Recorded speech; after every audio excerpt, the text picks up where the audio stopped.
Firstly, we will have the participation of Dr. Jeremy Horder, a distinguished British jurist who serves as Dean of the Faculty of Law at the University of Oxford, Deputy Director of the Department of Law at King's College London, Head of the Law Department at the London School of Economics, and currently serves as a Professor of Criminal Law at the aforementioned institution located in the capital of the United Kingdom.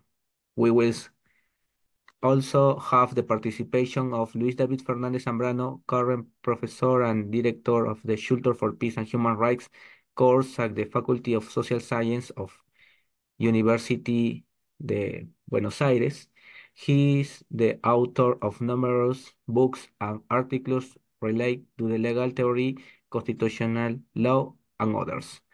He currently works alongside Adolfo Pérez Esquivel, Nobel Peace Prize laureate, in seeking peaceful and democratic solutions to the various political and educational challenges of the modern world. I would like to point out the Professor Jeremy Horder will have approximately 40 minutes to present his insightful contributions on the subject, and then Luis David Fernandez will have a suitable time to make his relevant contributions of the subject. Dear Professor Jeremy Horder, sorry, you have the floor. Thank you very much for your presentation. Thank you very much indeed. It is a great pleasure and a great honor to be invited today to address your institution on this extraordinarily important topic, which is something that states, governments, and citizens' organizations are grappling with, are struggling with around the world, as we very well know. And there is a need to find solutions that make sense not only within states, but between states, because of the great risks of actors in one state disrupting elections and causing difficulties and problems for candidates in elections in another state. This we know. Finding a solution is much more difficult. And I want to take quite literally the title of your seminar about ethical dilemmas. And I want to try to explain how, in English law and more generally, we try to deal with those dilemmas. So I'm going to share my screen now, if I may, and in that way, I hope to be able to shed some light on some of these dilemmas. What I'm going to say is drawn from a book I published in 2021 called Criminal Fraud and Election Disinformation. When I was talking mainly about English law, but also just generally about the obligations in particular of social media companies. What can we expect them to do? What should they do? Because unusually for an area of law, it is they who are in the lead, not governments, not citizens' organizations, but social media companies. An unusual situation. Okay. Here are some a few ethical dilemmas that may arise. The first one is that if you prohibit false statements, false political statements, whether they be generally false political statements or particular ones about election candidates, one of the difficulties about that is that you may simply draw more attention to that statement. More people will view it, discuss it, and spread it, quite possibly, than would ever have been the case if you had just ignored it completely. Even worse, you may turn the person who made the statement into a kind of victim, a martyr, and that may, for them, be in some sense an advantage. So you may end up worse off than you were before. Secondly, and this is a more troublesome and sophisticated point, but it's very real, and I'll come back to it. That if you try to prohibit or in some way regulate false political speech, what you may find is that people, as we say in English, weaponize these prohibitions. In other words, they make complaints that the rules have been broken, even though the rules may not have been broken. And they make those complaints in order to distract people from the electoral process in some way, to cast a shadow over their opponent needlessly, in which case you can find yourself in a situation where, ironically, false allegations of prohibited speech are just as much of a problem as prohibited speech, which is not a place that you want to end up particularly. Thirdly and finally, but by no means least, where you have rules, you must have someone judging whether the rules have been broken and enforcing the rules. And that, in an area like this, a very contested area, will inevitably lead to people questioning the impartiality of the people making those judgments. You will get people wanting to have their own representatives on these bodies, so that they can have, perhaps in their own minds, more favorable treatment. You're going to politicize decision-making processes.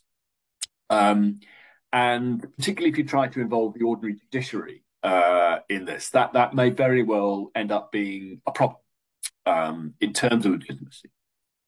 Now, so there are some dilemmas, not the only ones, but there are some dilemmas that we might want to consider. Now, there are a number of ways in which the law, not only in the United Kingdom but across the world, there are a number of ways in which the law tries to deal with false statements, and every state tries to do this in some way or another.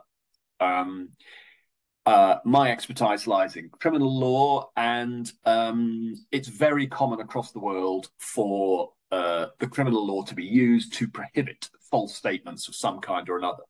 That is just as true in Western liberal democracies as it is in more authoritarian states elsewhere. There are prohibitions, across the globe. Secondly, of course, the private law may be used. The law of defamation, slander, private rights are normally protected in most states one way or another through private law. But of course, everyone knows that private law is expensive and slow to use. But nonetheless, there it is. Thirdly, and I might say something a little bit about this, there is what we think of in the UK as public law or administrative law. And that can come in where, in the United Kingdom, it's judged by the courts, actually, that an election has been undermined completely or almost completely by fraud. So it's not just about a false statement being made. It's where the court considers that a false statement or series of false statements has completely undermined the election, and they can overturn the election in those circumstances. I mean, an unusual and a severe sanction, but one that's been around for 150 years, a long time. Finally, and this, of course, is where, if you like, most of the action is, there is regulatory law. What can you do to coerce or encourage social media companies to do something about false statements? Because one of the main differences between social media companies and older forms of media like newspapers was that newspapers, of course, were themselves the guardians of content. They decided what was published. They adhered to codes, journalistic codes, which involve standards. But of course, social media companies are just platforms. They don't control content very much. They facilitate it. And they don't have codes of conduct, and neither do the people who put content up. I mean, there are house rules, but they're not in anything like the same sense of journalistic standards. But all of these species of law may have a role in false, in relation to false political statements. Now, there are many examples one could give of the alarming spread of false statements. I mean, here's one that in the 2016 presidential election, false stories relating to the two candidates were shared 38 million times on Facebook. And that was just in 2016. It will be multiplied considerably since then. And half of all Americans who recalled seeing these false statements believe them to be true, which is pretty worrying, I would say. Now, there's also another phenomenon, particularly perhaps characteristic of the United States, but not necessarily only there. And that is attempts to influence voters through false claims about election process. So in the 2020 US presidential election, people received unsolicited phone calls telling them that if they voted by mail, personal information about them will be passed over to the police. I mean, an entirely false claim, but nonetheless designed to discourage people from voting in the election. And a similar claim made 10 years before in 2010, where Republicans organized robocalls to areas in which there was a large African-American, large number of African-American people resident, falsely suggesting that the Democratic candidate had already won. So false election statements, even coming from authorized political parties, are not unknown. So this isn't just a problem about ordinary citizens or people from overseas. Nonetheless, as we all know, all states now have to deal with electoral influence from foreign states. And it's no secret that the United States was completely taken by surprise when there was substantial interference in the Russian election in 2016. Here, similarly, it's thought that there was very substantial Russian interference in the election won by Boris Johnson, but Parliament suppressed evidence of that and refused to release it. So we don't know. It's suspected, but we don't know that. But we do know that there is a significant amount of effort put in by organizations in Russia. And in a way, it doesn't really matter much whether they are in fact funded by the government or not. The fact of the matter is that Russian government sympathizers are providing or attempting to spread false messaging. And it's different false messaging from the kind of false messaging that was common in the 1960s and 70s, where you were trying specifically to secure, for example, a favorable view of one candidate over another. This messaging is in some ways more anarchic or agnostic.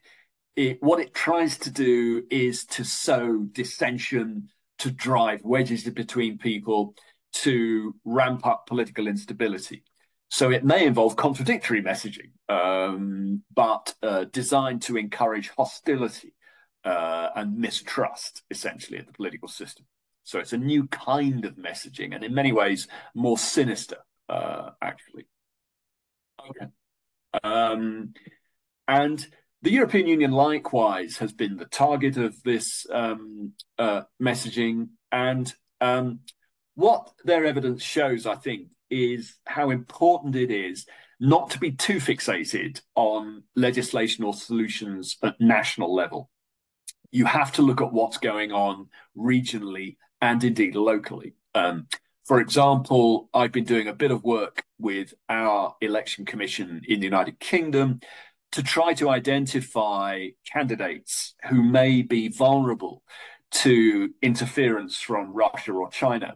because they have been outspoken in criticizing those states. And it's reasonable to think that they might become personally a target for misinformation. And it's equally likely that their local election helpers are not going to be equipped to deal with this, and they're going to need help. So, to some extent, solutions to these things lie at local level, trying to identify who is going to be vulnerable and at what stage is very important in finding solutions. Now, coming back to the criminal law for a moment, the First Amendment of the United States Constitution, of course, protects free speech in very strong terms. But nonetheless, it's long been the case that if you intentionally or knowingly make a false statement, that is not constitutionally protected. And that underpins defamation laws in the United States. But the Supreme Court has not spoken entirely clearly on what happens when you try to prohibit these statements in election contests, where one might think freedom of speech is particularly important. And a number of US states, as you can see there, have prohibitions a little bit like the one in Ohio here, which I've put up, which is where you knowingly or recklessly make a false statement about a candidate, basically, either about them personally or about their politics. And that's quite a wide prohibition. In the United Kingdom, we don't have a prohibition that wide. We only have a prohibition on false statements about anything personal to the candidate. You can make false statements about their politics, but you can't make personal statements about them personally. But in the US states, they don't always observe that distinction, and they prohibit both kinds of statement, political and personal. And that is problematic, I think, in terms of the use of the criminal law. And you can see why it's problematic. And here we come back to one of the dilemmas I mentioned at the start, that in Ohio, where there's an election commission that administers the rule about the prohibition on false statements, that although they upheld 90 complaints that were made under those rules, a far bigger number, 420, complaints were dismissed as having no substance whatsoever. And I think the implication is that basically those false statements were made just to cause trouble for the candidates. They weren't genuine complaints about false statements. And so you come back to the dilemma that you prohibit false statements, which just generates more false statements in the form of false claims about false statements. So there is actual proof that happens. It's not just a supposition. Okay. And the American courts are very aware of this. And so, as you can see, in this particular case in 2011, the US court said, well, a complaint can be filed at a tactically calculated time so as to divert attention from an entire campaign, and diffusing public sentiment and requiring someone to defend a baseless claim and so on. And that's weaponizing false statement laws, and we can expect that sort of thing to happen, essentially. Okay, and the legal and prohibitions will show up weaknesses that we know about anyway in the legal process. One being that the legal process is slow, and it, generally speaking, only operates after the fact. Very difficult to get injunctions to stop people saying things. Very difficult indeed. Even if you know they're going to say it. In the world of social media, they've almost certainly said it first, and you are just reacting.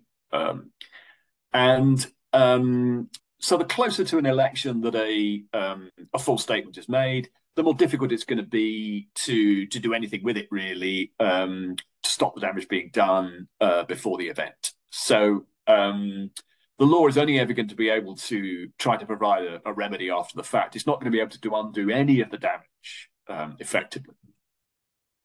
And for that reason, sometimes US Supreme courts have come out very strongly saying that as it says here, the government rather than the people must be the final arbiter of truth in political debate. You can't have regulatory bodies and courts coming in and telling people what they can and can't say, basically, in politics.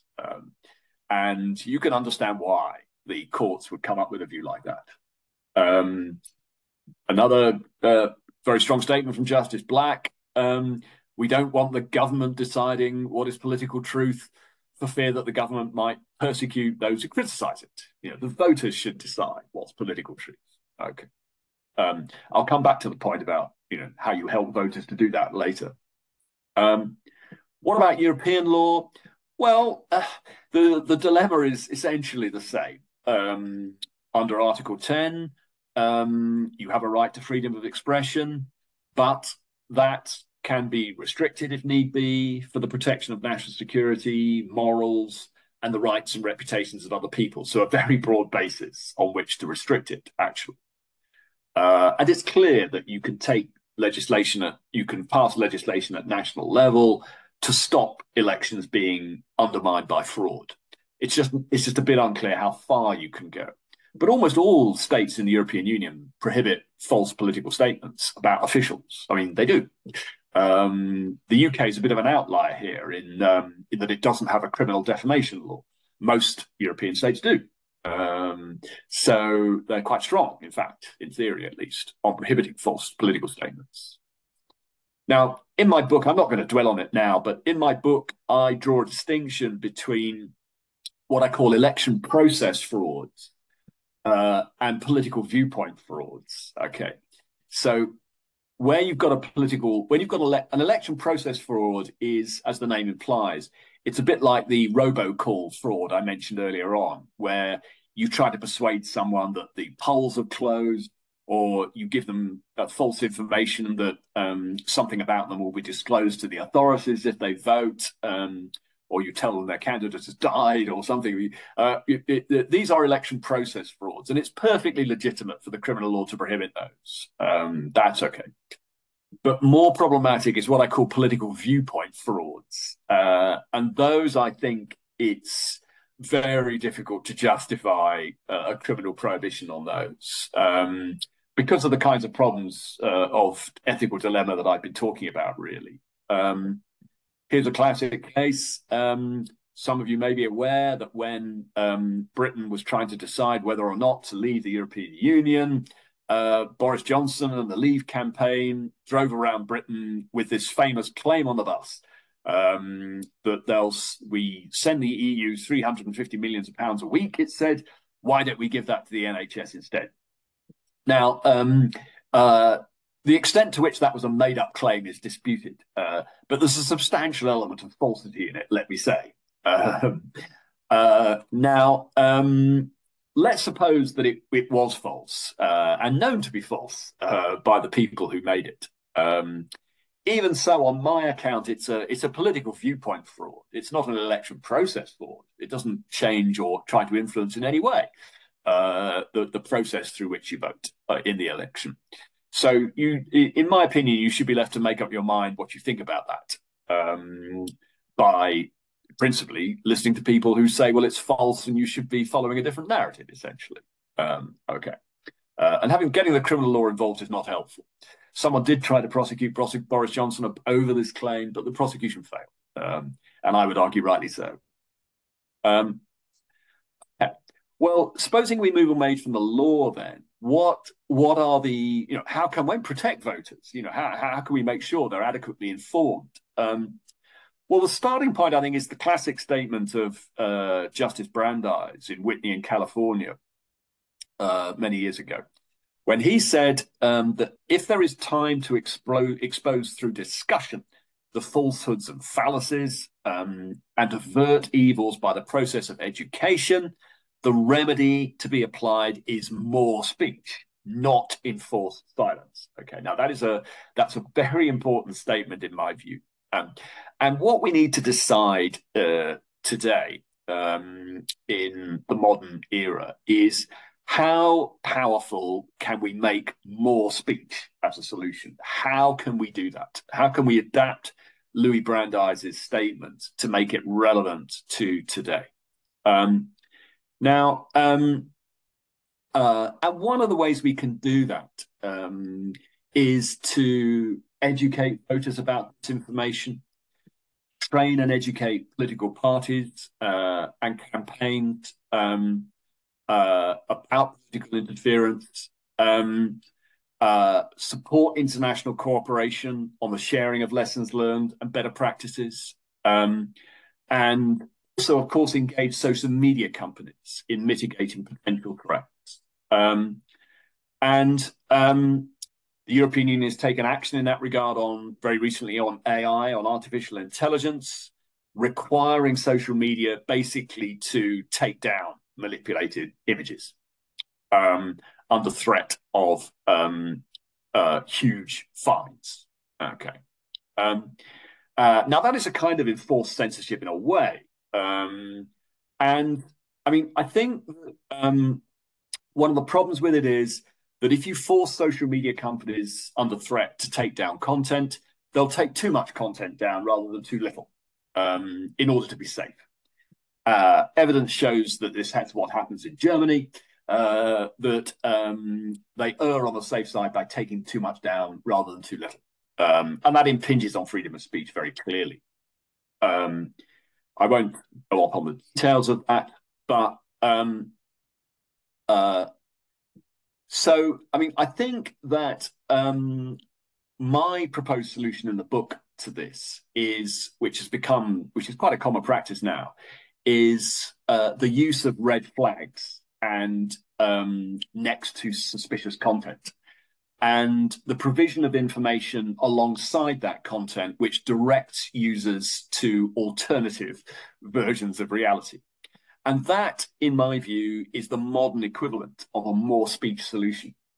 It's encouraging people to look at alternative content. You're not trying to persuade them to believe or not believe a statement. You're just saying, well, look, the statement is there, you can believe it or not as you choose, but at least have a look at this alternative. And that is a more speech solution that is eminently compatible with modern social media practices. I mean, I think that studies recently have shown that by directing users to alternative content, you do reduce the extent to which they share false content. There is hard evidence of that now, that they are less likely to share false content when they realize it's suspect. So that is very much a plus. And that is a classic example of more speech solution at work, I would say. Although, you know, there is patchiness in how successful it is. It works better with Democratic voters than it does with Republicans, and it works better with women users of social media than with men. But nonetheless, one of the advantages of it is that flagging for content is much, much quicker as a solution than any legal solution that you can provide. It's more flexible and arguably does a better job than legal solutions. Okay, and I'm going to stop now, but I think it's useful to apply this lesson to a lot of Donald Trump's tweets during the election. And I think the lesson there is that Twitter was bullied, I think, into taking a lot of his tweets down, when actually all they really needed to do was red flag them and direct people to alternative content, really. And that would have been a better solution. Okay, I'll stop there, and I hope you found that interesting. And gracias, thank you very much indeed for listening.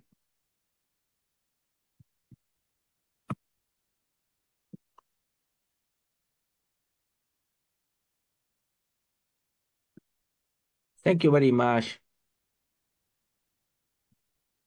professor.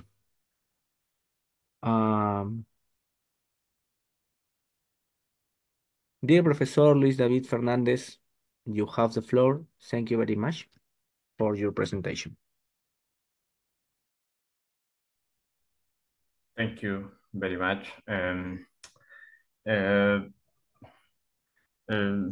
hello, Stan College. It's truly an honor to share to share this platform today with the distinguished Jeremy Horder. Before the delve into the heart of, of our discussion, I would like to extend my sincerest apologies for the technical difficulty we experienced at the beginning of this session.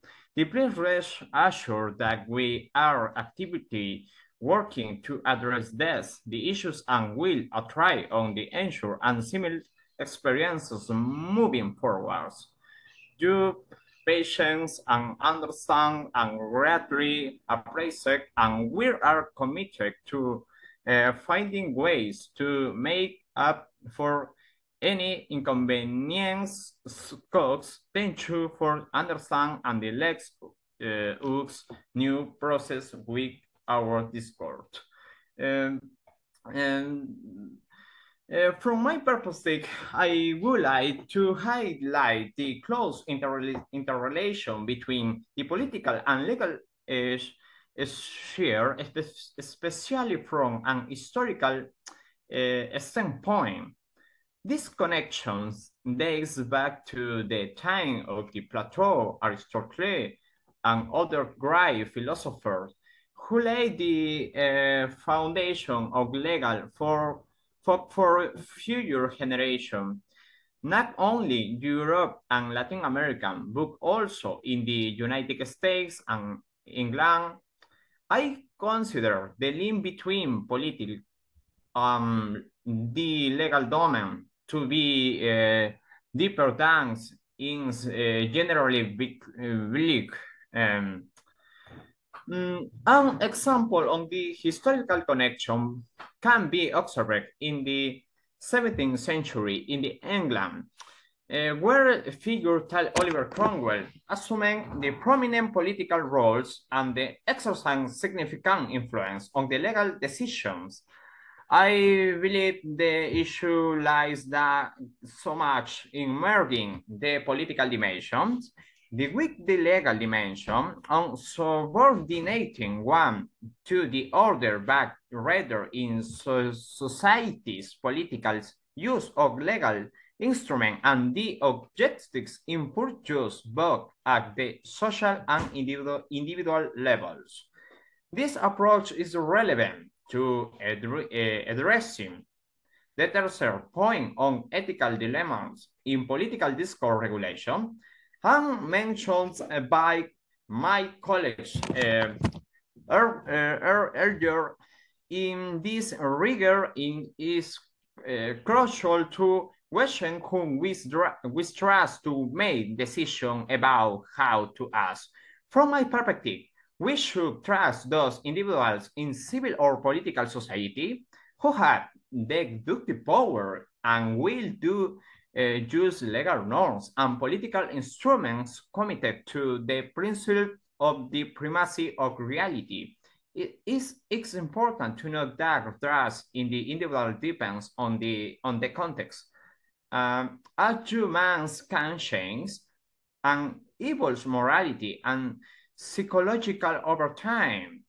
The throughout history, we have seen cases where leaders who initially embraced principles of social justice and democracy eventually abandoned those values.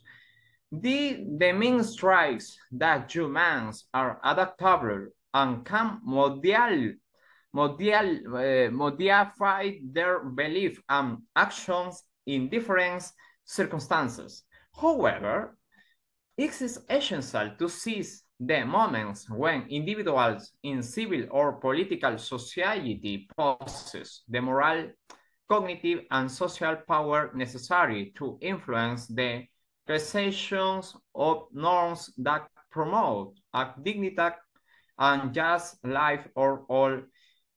In the words of Heraclitus of Ephesus, no one can step into the same river wise Meaning that both humans and societies are in constant change and evolution. In the legal context, several countries in the European Union have enacted a set of legislative measures to penalize practices that distort political discourse, deviating from principle of truthfulness and compromising human and honor and dignity. Both in Latin America and Europe, many constitutions aim to project human dignity, which is threatened by the spread of ideas contrary to truth.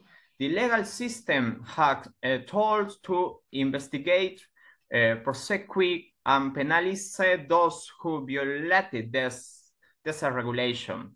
This situation is directly related to constitutional law and human rights, as there are international laws seeking to project human dignity and honor, essential for modern democracy. And this understood under interaction between constitutional, criminal, and international spheres with strong moral implications. The debate between the Professor Simons and Professor Kramer could shed no light on this issue. In this same context, it is important to note that in the reflection, construction, promulgation, and applicability of the various norms, both criminal and constitutional, the civil and international, that of various actors in political and civil society, those actors must possess ethical and moral principles as well as interdisciplinary intellectual capacity to create legal rules that defend human rights and respect the principle of the primacy of reality. Universities, both public and private, play a fundamental role in education within context of dialogue and debate, simulating critical thinking and moral capacity of future global leaders. This aspect of university education essential must be continuously promoted to build a fairer society and better worlds. In the same context, I would like to clarify that the political viewpoint is directly related to right to freedom of expression, recognized in various constitutions around the world. These rights can a strong implication in electoral frauds, as some candidates manipulate the political perspective on certain sex force of the population to create condition that could be criminality prosecuted and have implication on their candidacies. It's common to cases where political statements made by candidates ranking from mentioning their personal lives on television or passing value the judgment on activities contrary to democratic principles are subjects to analysis by electoral committees. The legal system and criminal regulation on many countries have responded horizontally and repressively to such attitude, penalizing and political participation of those who promote them. For example, electoral bribery, where some candidates give money to obtain votes, in the subjects to investigation and sanction the by-electoral body and the judicial authorities. The demonstrates that criminal legal, the frank words, not only related to electoral processes, but also play a relevant role in the political sphere. It is important to recognize the relationship and properly separate the levels of control and permeability. Although not all contexts present the situation, I believe it is a variable that persists over time and deserves attention. The connections between the political, the viewpoint, and electoral frauds from legal criminal perspective and has a significant impact of the must be addressed appropriately to ensure the integrity of democratic processes. In that context, the main difference or complement to my esteemed colleague Jeremy Horder, the perspective of the occasion will be not more and not less than la criminal law and its implication. As way exemption in the matter as not in the only just only use to address fraud in the electoral process, but also within substantive framework from a political standpoint. I consider it crucial to address social issues from the possible perspective, but it also requires the audacity and intelligence to do so. I believe we must decomfort this attitude diametrically opposite to the principle of the truthfulness and the primacy of the reality from both approach. I am not saying that in cases it's essential to address both perspectives. By particularity, I believe Professor Horder has mentioned solid reason why criminal law is prohibition should focus solely on electoral frauds. However, I think there are also other contexts in which criminal laws and its implications should have applicability in the political sphere, as is intrinsically related to electoral process and communication across different planes. In this regard, criminal laws must be inexorably friends. This would be the complementary perspective to that of Professor Horder. On the other hand, regarding the perspective issued by the French Institute for Strategic Research, specifically by the Ministry of the Armed Forces, which rather to overregulation. I consider overregulation to be a real danger and even attract and that adversaries can exploit. We must be aware of the risk that our actions may have the unintended consequences. Every context, country, and state of society is different.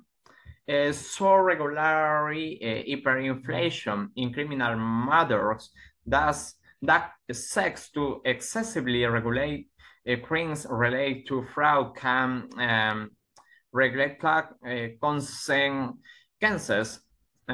However, we must also focus on the need to seek the moral and intellectuality transformation of the political and civilian actor involved in the crafting of this regulation. It is important to note that norms their politicizations at different times in history and in different parts of the world, playing central roles in the social lives. Therefore, I believe that hyperinflations in criminal matter will not solve the problem of its own, but it must be accompanied by preventive criminal policies that promote a gradual transformation of the human being, the both morality and intellectuality, centered on the civic citizenship, education, respect for human rights, democratic values, and principles of social justice. The principles are essential for the counteract political discourses that undermine honor and the primacy of reality. The primarily regarding the European approach on issuing public statement to deter drag actor and the educate voter about disinformation campaigns. I would like to add that in the various legislation in Latin America and around the world and political constitution established that both political and civil society had their fundamental mission on the utilizing the rights to culture and education, to check citizen comic to through the justice and reality. These public policies should be trained not only by the government, but also by universities and other centers of culture and intellectual formation within society. The responsibility does not solely fall on a specific sector, whether public or the private, but rather is the instrument upon of members.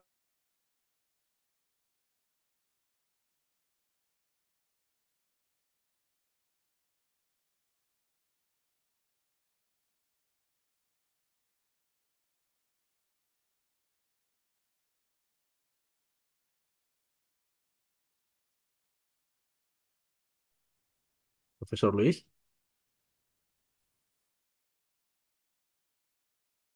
Excuse me, Dr. Horder.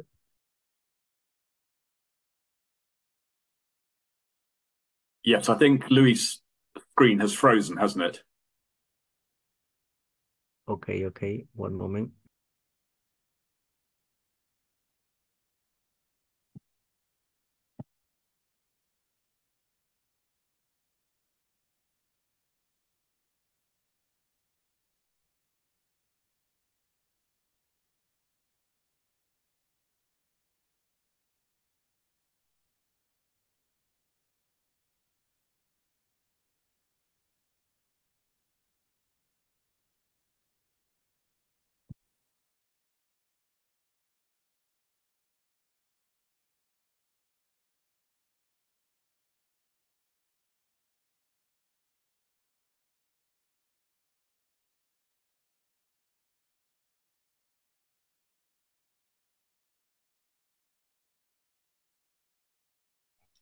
Please, one moment. The signal is a very problem.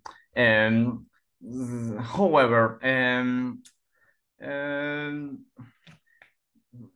it is important to note that North and their politicization and different ranks and the history and different parts of the world. It did play the predominant role in the political parties and political campaigns, and this space will be comprised on individuals who have in the shaped by this culture and education. It's crucial for government to undertake on the serious ongoing commitment to these activities, as well as to spread the budget allocated to artistic, educational, and cultural policies with the aim of promoting these values in the sector of the civil society. Dialogue between governments, the media, and other institutions is essential for discussion and implementing the right of the culture and education. Furthermore, debates among leaders in the fields and the other interested individuals, this should be encouraged to contribute ideas and projects that can optimize the initiatives in the short, the medium, and long term. The government has its fundamental roles in the implementation of these policies, both in the economic and logistical terms. The facilitating international congress that share experiences and build common horizon. Likewise, this must provide the necessary recourse to key institutions so that the activity have a direct impact on the quality of life of the society as whole, regardless of their economic, academic, or other social strata. It believes this create scenarios to begin addressing political extremism. One of the fundamental root of this problem is various spheres of the modern life, not only in the political, social, and educational realms, and accessible civics education for the masses can generate different contexts to foster a more conscientious, diplomatic, and values saturate citizenship by sharing ideas. Above all, understand and repercuting the plurality of ideas is fundamental principle of democracy and should not be overlooked.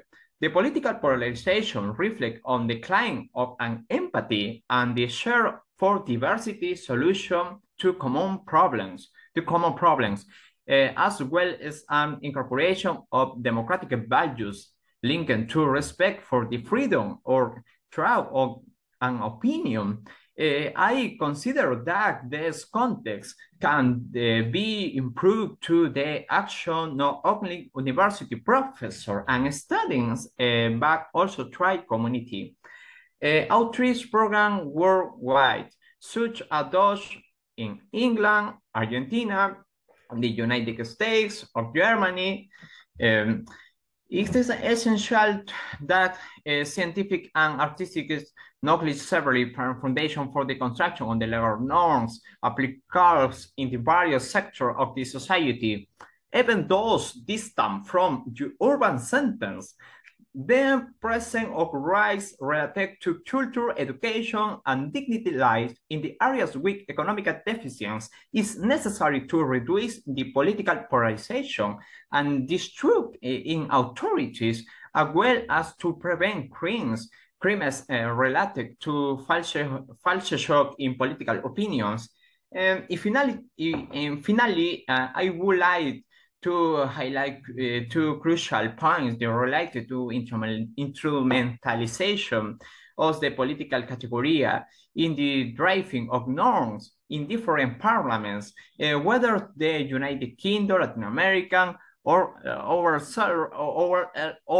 elsewhere, is fundamental to emphasize that the instrumentalization of legal norms is in neither good nor bad, is all dependent on the goals pursued to the short, medium, and long term, as the different actors in civil and political society who participate consciously or unconsciously. In my opinion, what is concerning is not much the whether legal norms and used by political power and activities and society have whether the political leaders is the responsibility and control over legislative actions to implement rules that are compatible with democracy, human rights, the democratic values in their broader sense. I believe that legal norms are neither good nor bad in themselves. It is humans who must be good and intellectuality committed to improving the world. Therefore, I consider it necessary to adopt an interdisciplinary approach to this issue and understand that bringing legal crimes against governments' policies is not always bad legal or political practice. In many cases, it has shown to have positive effect to social improvement. Additionally, I will conclude my intervention by emphasizing the importance on suing the rights to education and culture and preventive criminal policy that promotes the citizenship coming to democracy, human rights, and ethical and moral values. This stack is irreplaceable and love and fall on all those you have a responsibility in university setting as our effort we contribute to shaping future leaders and building a better world for generation to come for the new millennium. Thank you very much.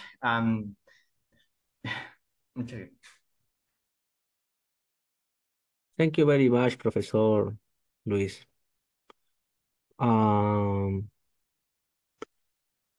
Now, during the course of your presentation, we have received some questions from students watching this live broadcast. I will mention the following three to hear your opinions.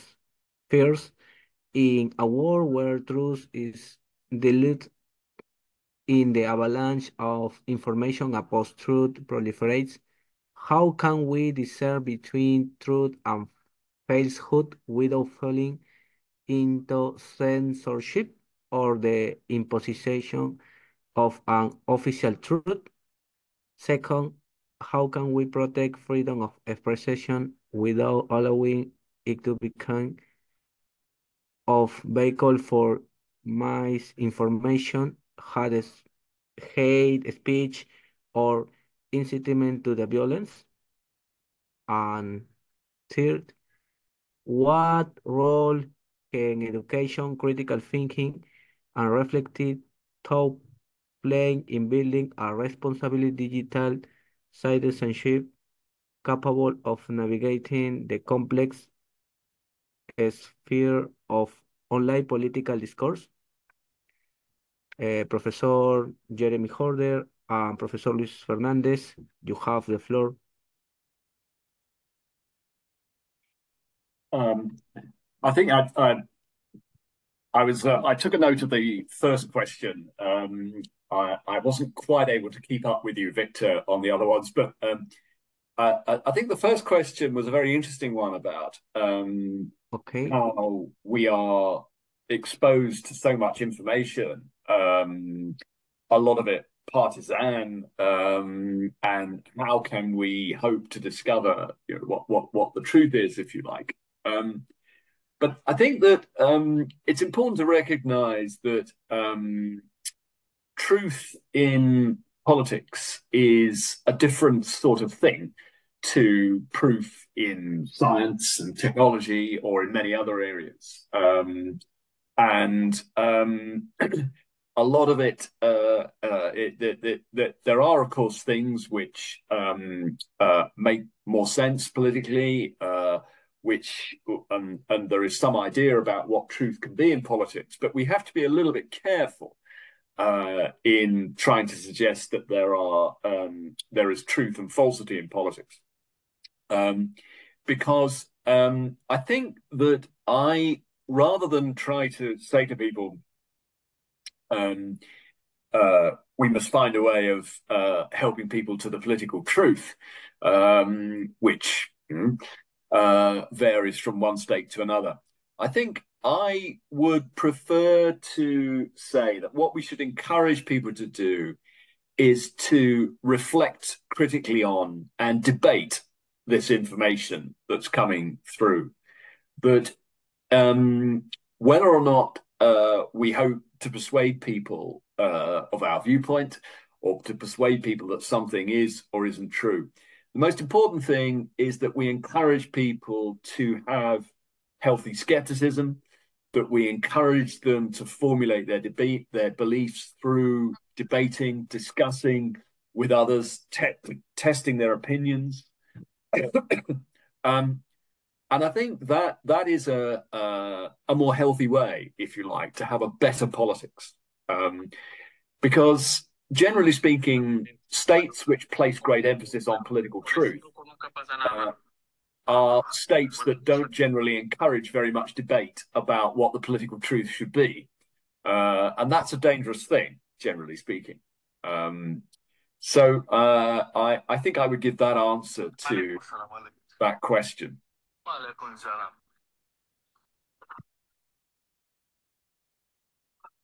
That's very fantastic. In a world where truth becomes diluted amidst the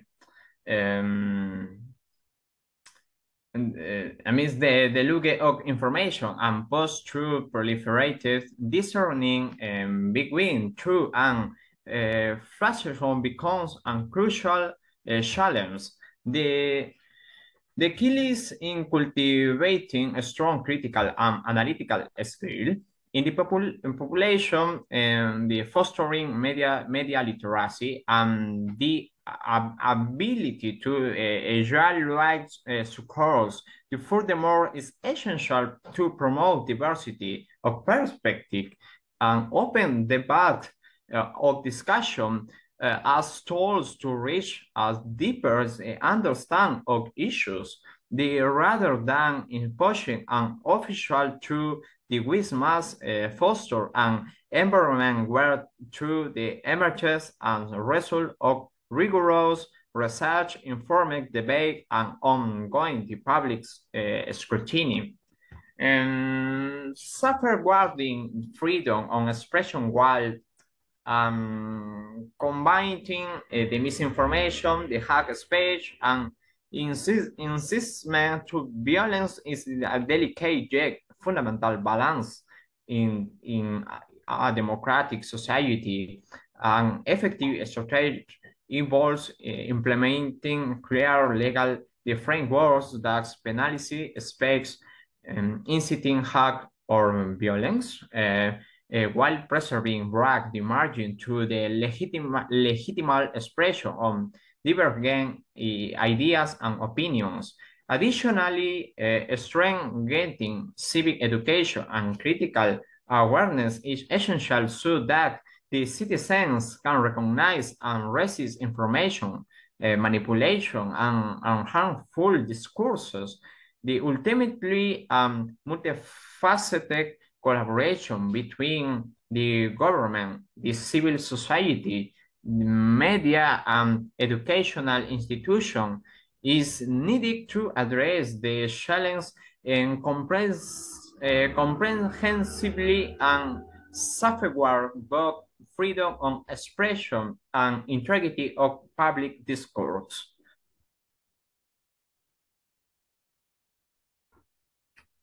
Thank you very much.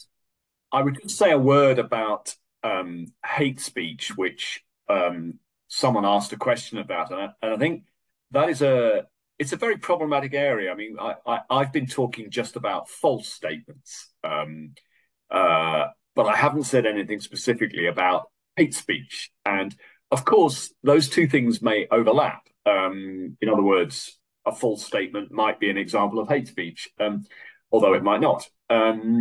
But hate speech more generally is, as we know, a real problem in democracies. It's a problem because it is discouraging people from taking part in politics because they fear being exposed to hate speech once they start becoming involved or engaged politically.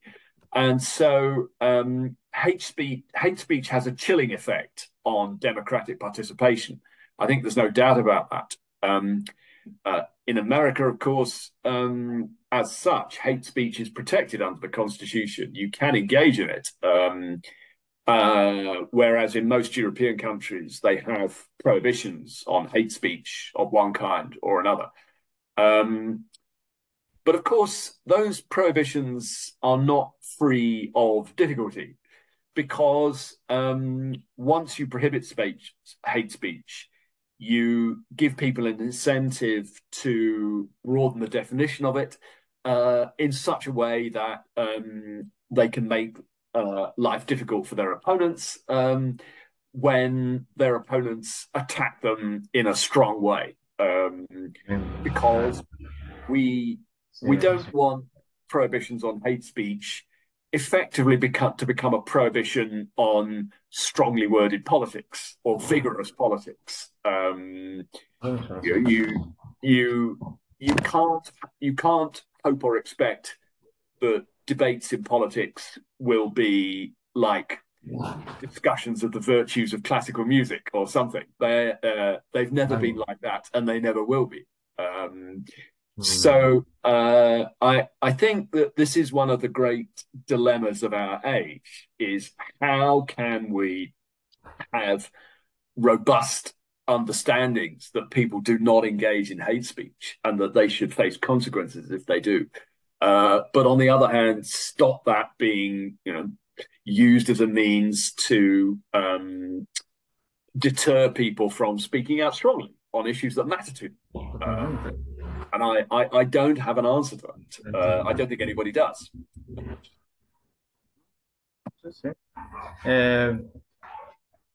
That's right. That's right, Luis? So the role of education, the critical thinking, and reflective reasoning in the shaping and responsible digital the citizenship capable of navigating in the intricate realms of the only political discourse is paramount. Firstly, education should prioritize digital literacy, empowering individuals to discern credible sources from misinformation and understand the dynamics of the online echo chambers, and critically evaluate the validity of argument presented. Moreover, fostering the critical thinking skills enables the citizen to analysis and question question the narrative propagated in digital spaces, the encouraging and more nuanced the understanding on complex political issues.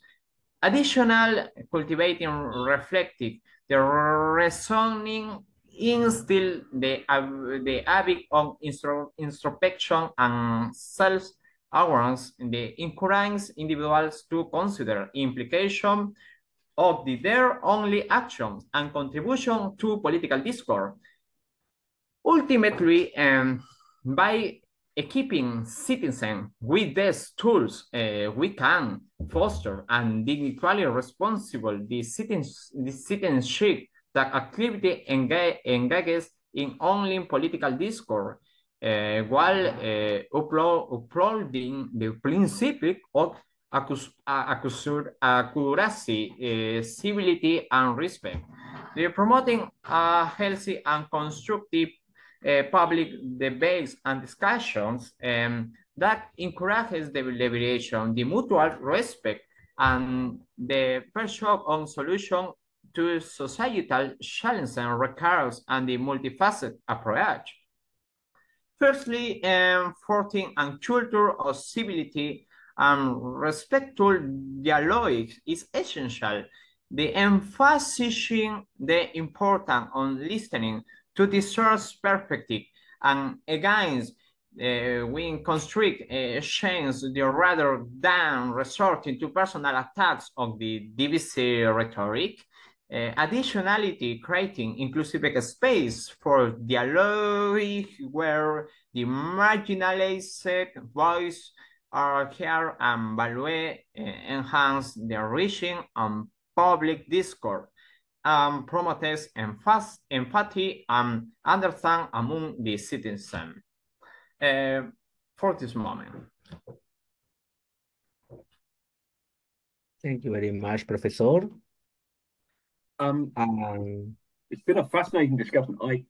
As it's now 9:30 at night in the UK, I do have to conclude here, I think, if that's all right. I think we have tried to address the questions, and we certainly raised some interesting issues.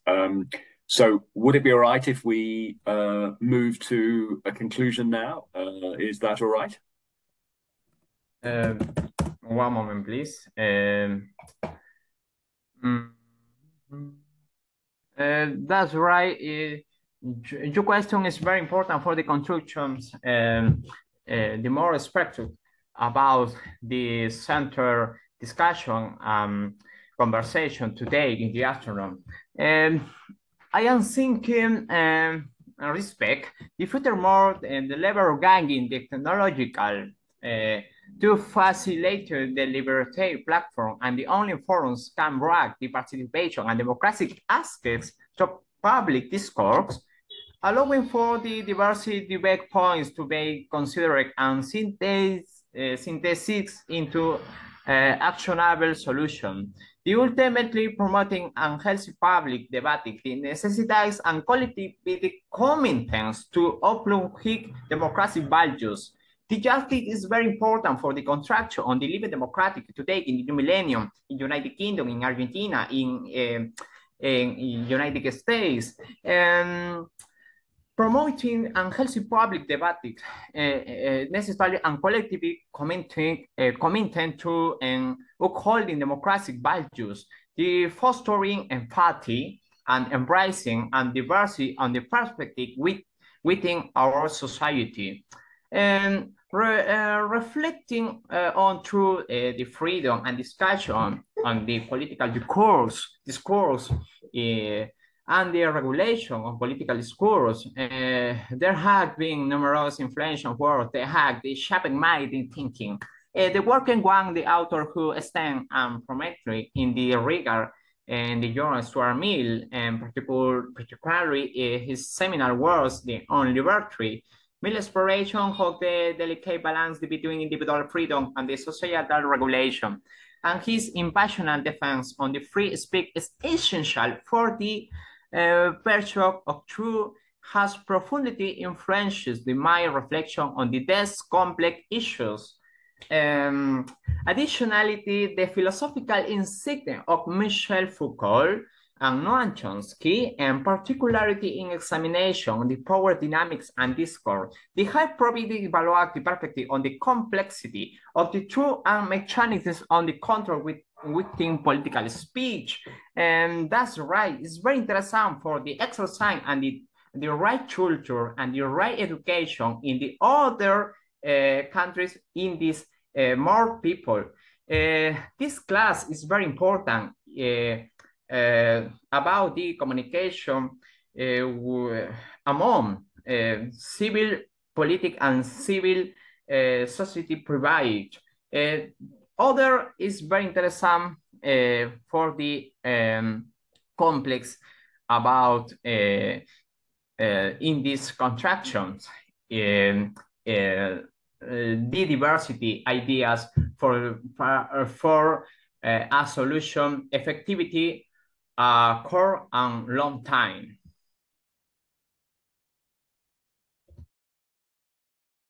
Okay, Luis.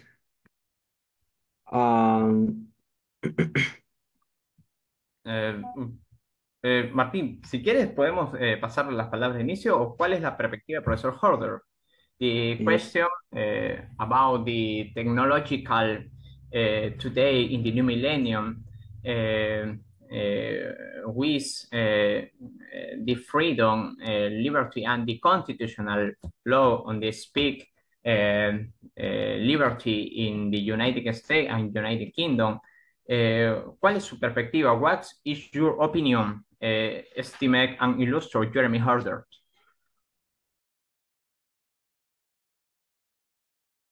Sorry, you might have to repeat that question. I'm not sure I quite understood what you were asking. Sorry, I actually have to go in a moment because we are overrunning a bit. Sorry, could you just repeat your question again? I'm not sure I quite. Specifically, the first amendment and the constitutional in United States, the liberty of speech of the civil in United States is very interesting for the contraction, the theoretic penalty for the regulation on the false discourse politics. What is your opinion, Dr. Jeremy Horder?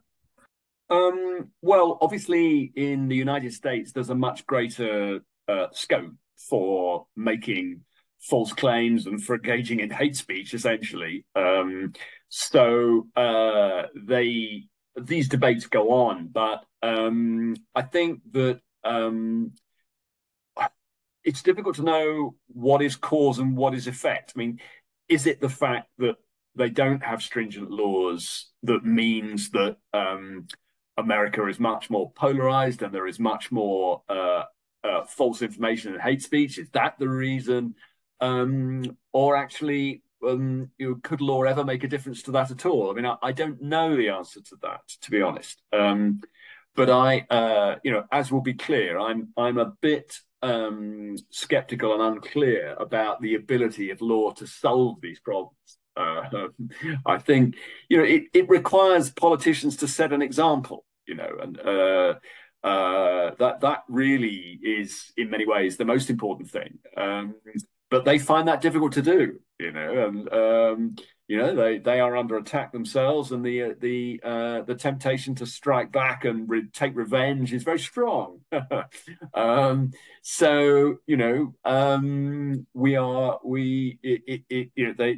struggle to maintain, a very high standard. It's easy for us in universities, because we live in a very different environment, a more civilized environment politically. So it's easier for us.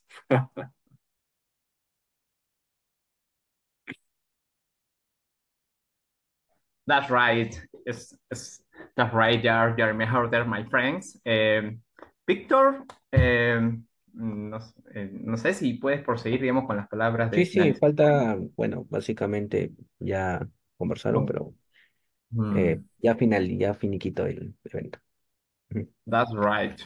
Okay. It's very important for the opinion. Well, thank you very much indeed. I have very much enjoyed taking part. It's been very enjoyable.